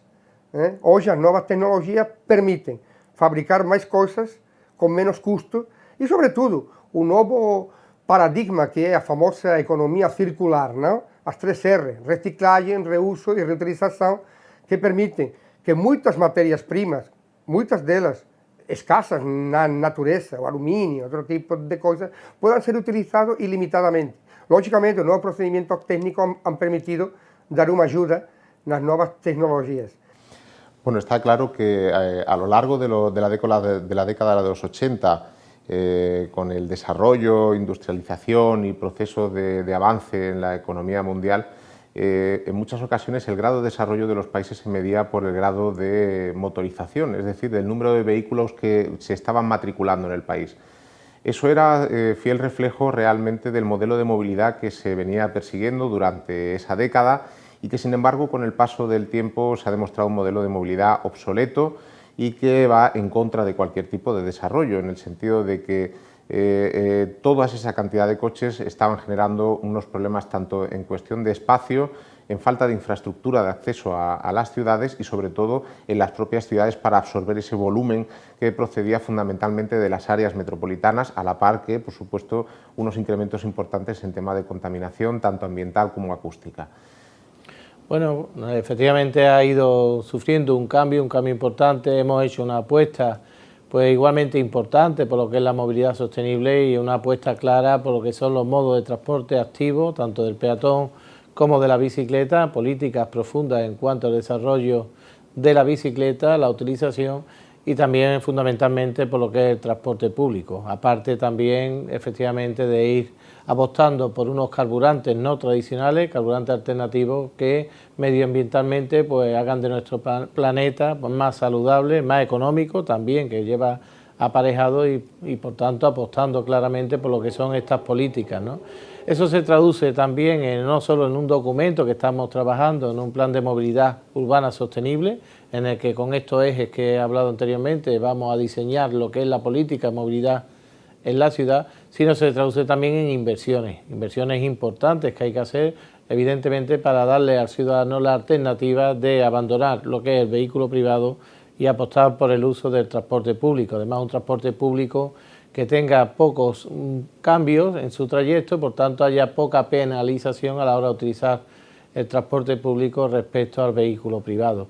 Y así, bueno, pues hemos invertido y estamos invirtiendo en aumentar la red de carriles bici. Esta es una ciudad con un importante número de kilómetros, más de 140 kilómetros que tenemos en bicicleta, y vamos a ampliar en unos 10 kilómetros también, con conexión fundamentalmente también a lo que es el eje metropolitano, algo importante. Estamos hablando ya de que Sevilla no es solo una capital, sino que es una capital metropolitana con conexiones a todos los municipios que están a su alrededor y, como decía anteriormente, con inversiones en la bicicleta, con inversiones en el transporte público cada vez más moderno, con vehículos más modernos y menos contaminantes, pero también con infraestructuras para que desde la empresa pública de transporte de viajeros, pues bueno, aumentemos no solo las líneas, sino las modalidades. Vamos a invertir en lo que es una línea de tránsito rápido, una BTR, que une un núcleo importante de la capital con lo que es el centro de la ciudad, y vamos también a ampliar lo que es el metro ligero en superficie, llamamos aquí el metro centro, hacia otros núcleos importantes como es Nervión, y fundamentalmente también estamos reordenando paradas para lo que es las líneas que vienen de fuera de Sevilla, que convertirlas en unos nodos intermodales en el que facilitemos por los usos alternativos siempre en estos ejes que decían, estos modos de transporte, para hacer más fácil lo que es el trayecto, lo que es el origen y el destino de los ciudadanos. Por tanto, estamos apostando por una política clara que nos va a decir en ese documento dónde hay que desarrollar las inversiones, hacia dónde tenemos que ir.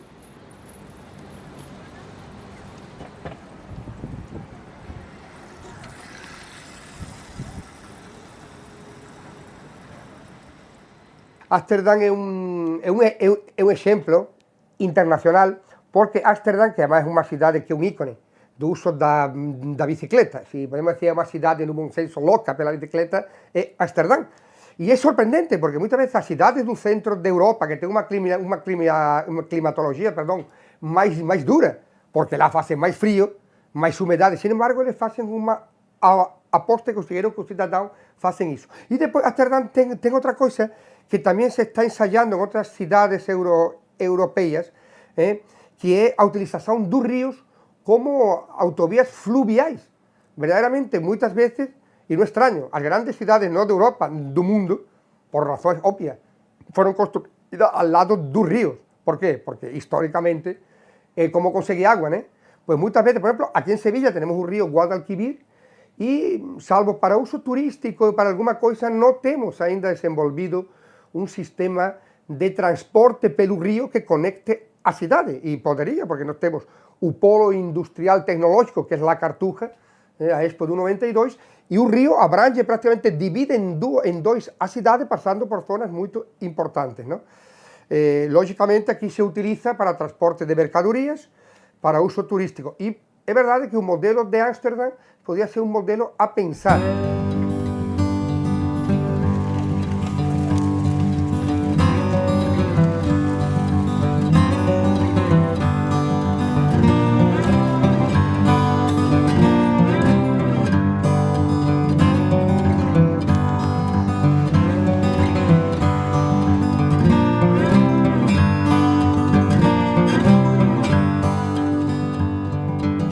El instituto es un centro multidisciplinar donde existen un conjunto de profesores de distintas materias, de las diferentes cuestiones que afectan a los procesos del agua y de las ciencias ambientales. En el instituto hay distintos proyectos de investigación, algunos de ellos muy consolidados y reconocidos, sobre todo en depuración y reutilización de agua, también en desalinización, Otro tipo de estudios que estamos llevando a cabo se refieren a temas de gobernanza en este caso de recursos hídricos, atendiendo especialmente a instituciones tan importantes como la Mancomunidad de los Canales del Taivilla o el Trasvase Tajo Segura u otros lugares como el Consorcio de Aguas de la Marina Baja.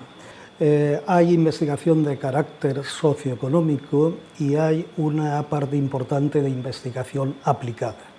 La investigación aplicada se centra fundamentalmente en tratamiento de agua residual, se ha hecho algo también de agua potable y de desalinización. Hay un tema, dos temas importantes que se pueden destacar de la investigación. Primero, que es investigación basada en nuevas tecnologías, fundamentalmente de membranas y de procesos de tratamiento terciario basados en oxidación avanzada del agua para eliminar todos los contaminantes que hay presentes. Me encargo del funcionamiento de la planta de tratamiento de aguas que tiene la universidad y que utiliza para abastecer de agua para riego a toda la universidad. Desde el año 1996 la universidad dispone de una planta desaladora por ósmosis inversa, con la cual desalamos agua subterránea, agua salobre que no tiene ningún tipo de aplicación ni como agua potable ni como agua para riego, la desalamos mediante ósmosis inversa y luego el agua que producimos la utilizamos para regar todo el campus de San Vicente de la Universidad de Alicante.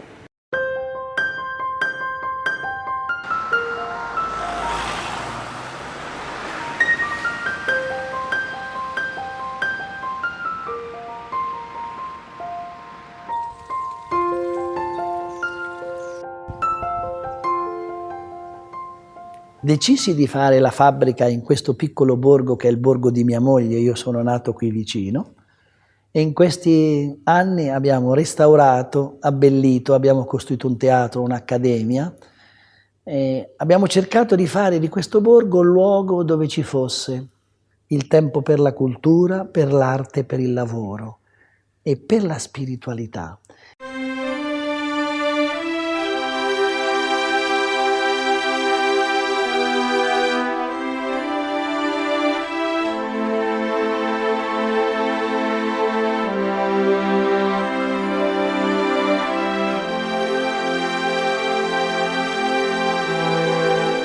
Quindi abbiamo comprato dei grandi capannoni industriali costruiti negli anni 70-80 e abbiamo abbattuti per farci appunto grano, girasole, mais, olio, in qualche maniera come se dovessimo e vivessimo e lavorassimo in un ambiente leggermente migliore.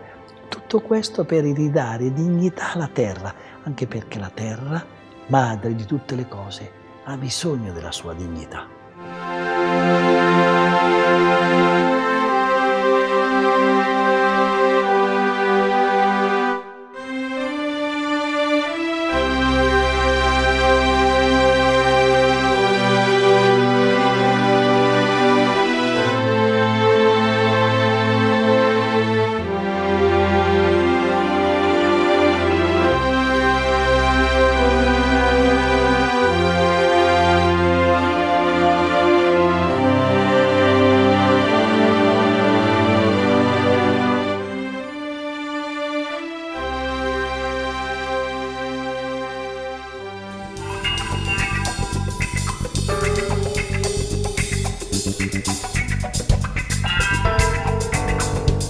A questão fundamental do Inmetro, qual é o produto fundamental que o Inmetro fornece?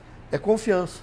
Confiança na medida, confiança na calibração dos instrumentos, confiança nas relações comerciais, né? E a proteção do consumidor do ponto de vista das quantidades e da qualidade do que está sendo consumido. Essa poderia se resumir o grande papel do Inmetro, que é enorme. Porque é uma coisa comum, toda vez que você tem um produto que não funciona, a pessoa diz assim, mas o Inmetro não regulou isso, né? Eu estou dizendo isso porque nós já tivemos reuniões aqui com pessoas do governo e por acaso tínhamos canetas na mesa. E essas canetas não escreviam. E o pessoal pensa, aqui não é o Inmetro, mas eu tenho que comprar pela 8666, eu tenho que comprar o mais barato. E nem sempre o mais barato funciona. Então, a gente aqui desenvolveu um teste para poder comprar a caneta, não pela caneta, mas pelo metro que a caneta escreve. Quantos metros de papel a caneta é capaz de escrever? O que é o Inmetro, né? O Inmetro é um órgão público. Nós somos vinculados ao Ministério do Desenvolvimento, Indústria, Comércio e Serviços.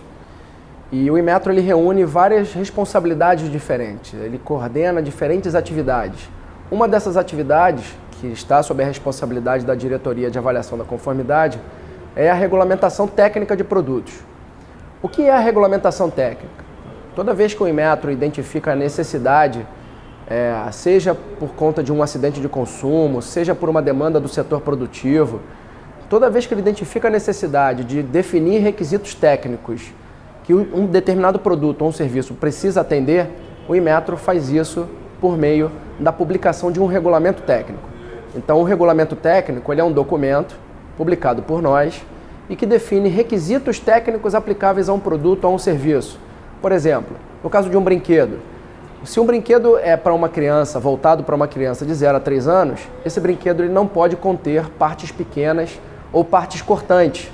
Então, esse é um requisito técnico aplicável a um brinquedo que, por sua vez, é um produto regulamentado pelo Inmetro. O trabalho, então, de regulamentar um produto envolve, então, muitos atores, né? Envolve o setor produtivo, envolve o setor de defesa do consumidor, envolve governo, então, e a parte que nos cabe dentro desse processo é o trabalho de avaliar propriamente a segurança do objeto, avaliar alguma propriedade dele, medir essa propriedade, de modo a determinar se ele atende ou não o critério, então, exigido. A gente tem essa área de inovação, de apoio à inovação tecnológica aqui no Inmetro, que justamente faz esse intercâmbio, essa ligação entre a indústria nacional e os laboratórios do Inmetro e o corpo técnico do Inmetro.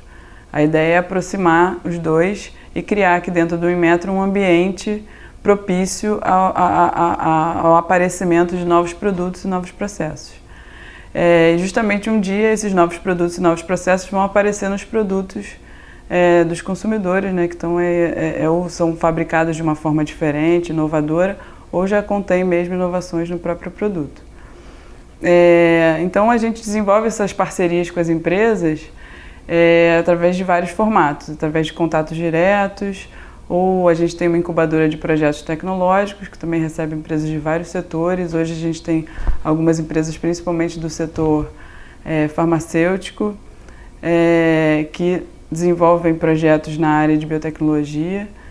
E também temos temos um projeto de um parque tecnológico que vai funcionar recebendo empresas e novos centros de pesquisa e desenvolvimento ou novas plantas produtivas de empresas brasileiras para desenvolvimento de produtos. E a ideia do parque é justamente estar aqui perto dessa infraestrutura laboratorial do Inmetro, contar com o apoio dessa infraestrutura para poder desenvolver processos inovadores. Então,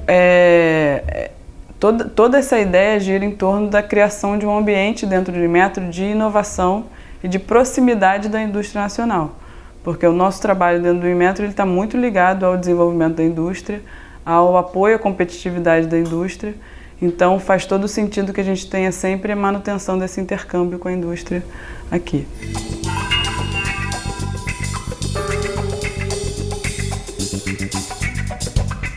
O Instituto Nacional da Propriedade Industrial é uma autarquia vinculada ao Ministério da Indústria, Comércio Exterior e Serviços. A nossa atribuição é o registro da propriedade industrial, patentes de invenção, patentes de modelo de utilidade, marcas de produto e serviço, marca de certificação, também as marcas coletivas, indicações geográficas, indicação de procedência, denominação de origem, também o registro dos programas de computador e topografia de circuito integrado. E o INPI também faz a análise para efeitos principalmente de tributação e de remessa de recursos para o exterior dos contratos que implicam tecnologia ou transferência de tecnologia, licenciamento dos direitos de propriedade industrial. Porque quando se confere um título de propriedade, seja em marcas, seja patente, seja indicação geográfica, né, o INPI está conferindo uma segurança jurídica àquele titular, daquela propriedade industrial, né? E com isso, essa propriedade industrial fica regulada. Ao conferir a segurança jurídica, aquele titular daquela propriedade, ele tem o direito de excluir terceiros que indevidamente queiram usar indevidamente a sua propriedade. Então, regula por esse lado.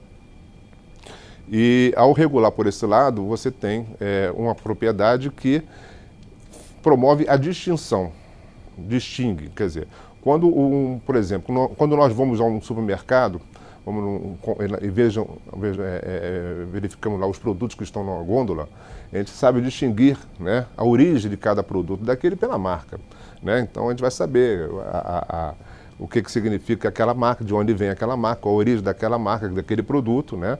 E vou saber exatamente o que o concorrente dele, de onde vem o concorrente. Então tem essa função principal de separar esses concorrentes, distinguindo. A lei de propriedade industrial vai além nesse tipo de diálogo com o ambiente consumerista.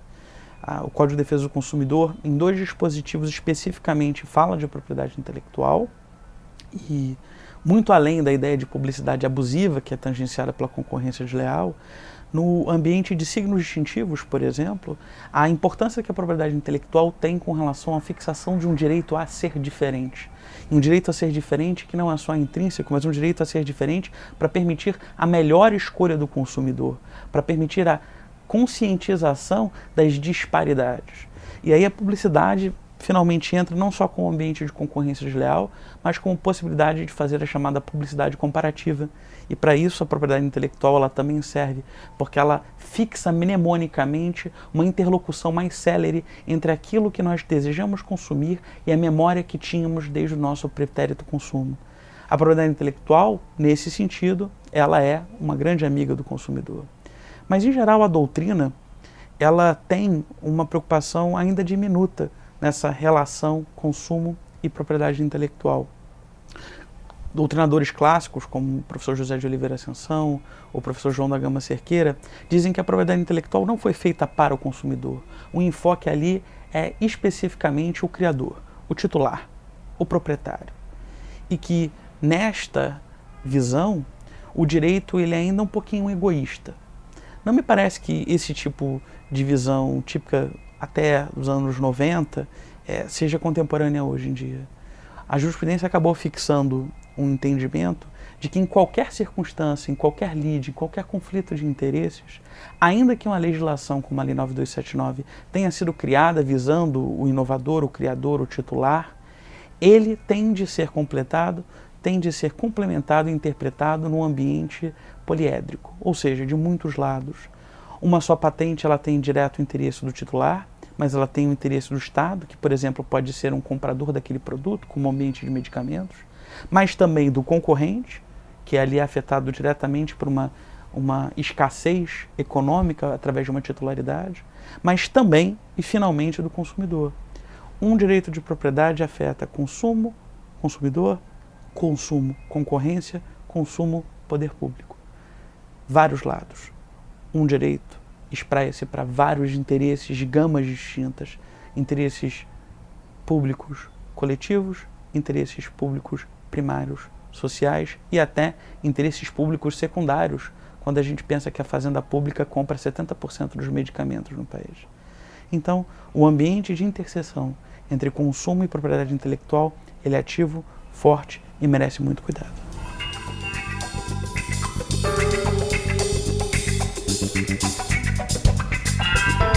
No artigo 10 da Lei de Cultivar, há uma série de previsões em que os agricultores eles poderiam utilizar a semente de segunda geração, isto é, ele tem aquela primeira semente que representa o cultivar, que ele comprou, que ele pagou o efetivo royalties, ele plantou aquela semente, ele colheu, veio uma semente de segunda geração.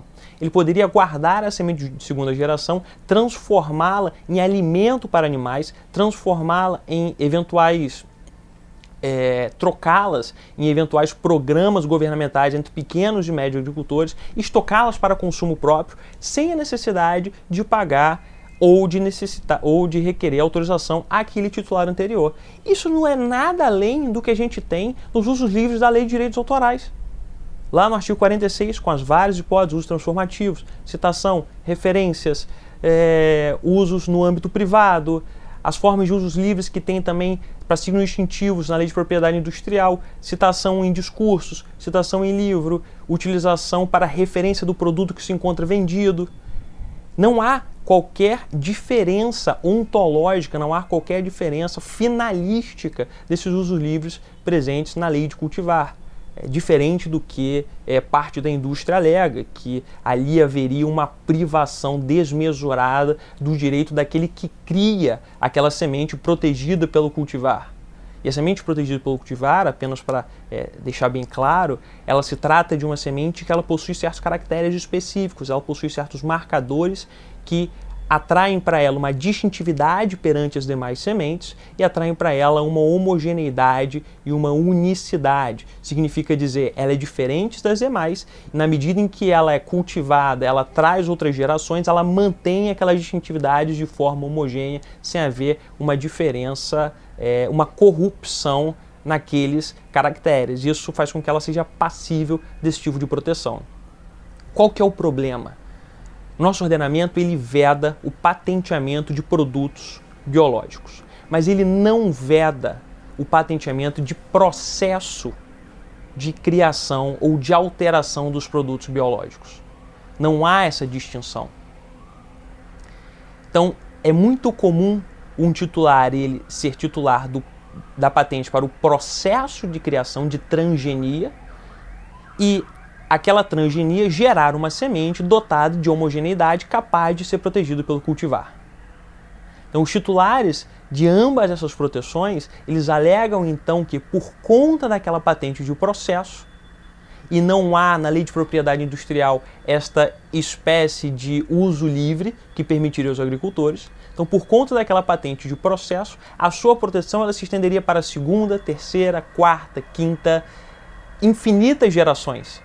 Uma vez que foi a patente de processo dele que fez com que originasse aquela semente específica que então foi plantada e, por um processo natural, gerou uma outra semente. Criando então um embate entre a Lei de Propriedade Industrial e a Lei de Cultivar. Vejo com otimismo essa nossa nova Lei de Inovação e eu acho que é possível, e não obstante os problemas que ainda temos, e não obstante não termos uma política de inovação como a norte-americana, com base na defesa, não temos uma política como a sul-coreana, podemos desenvolver tecnologias de aplicação militar e dual, como fazem os americanos, né? Como o Google, que a gente usa até hoje, o Google Earth, que pertence à US Navy, e todos sabem disso. Mas eu acho que se o governo, se o Ministério da Educação, se o Ministério de Ciência e Tecnologia entrarem numa espécie de força-tarefa, podemos sim tirar bons frutos dessa nova emenda constitucional de 2015 e da nossa nova lei de inovação, que na verdade altera a anterior, mas que nos dá ferramentas para retomar a pesquisa e retomar o crescimento a partir do fomento à inovação.